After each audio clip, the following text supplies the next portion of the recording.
Merci, Monsieur le Président. C'est un amendement de repli. Vous avez bien compris qu'on est opposé au report des élections. On nous parle depuis tout à l'heure de respect de la démocratie, venant d'un gouvernement qui ne respecte pas les élections. Et leur résultat en France, c'est un peu particulier.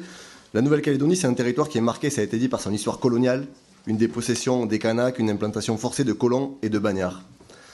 La Nouvelle-Calédonie, toujours selon l'ONU, c'est un territoire à décoloniser depuis 1986. Et cette loi, elle apparaît clairement comme une tentative de mettre un frein au processus engagé par l'accord de Nouméa. L'État porte une lourde responsabilité et ce texte montre qu'il continue de reproduire les mêmes erreurs. Là aussi, ça a été rappelé, mais le 13 mai 2024 n'a-t-il servi de leçon à personne? Après avoir imposé un référendum sans respecter le deuil kanak et passer en force le dégel du corps électoral, l'État cherche aujourd'hui, via cette loi, à imposer l'accord de Bougival, rejeté majoritairement par les indépendantistes. Cet accord, qui est plus proche du protectorat que de l'indépendance, ignore le peuple premier et la nécessité de rééquilibrer les situations entre Kanaks et population européenne.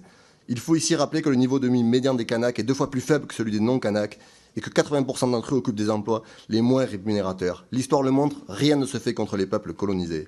Il faut que les élections se tiennent.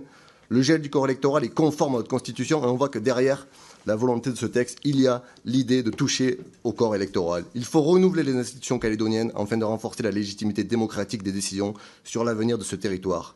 1, 2, 3 reports, peut-être 4 ou 5. Combien de temps allons-nous refuser que des élections se tiennent? Les passages en force détruisent la paix et en mai dernier, le dégel du corps électoral, imposé au forceps par un gouvernement illégitime, a coûté la vie à 15 personnes, 2,5 milliards d'euros de dégâts et 10 000 emplois détruits. Voilà la réalité de la négation des aspirations du peuple kanak. Nous demandons évidemment qu'il y ait le maintien de ces élections.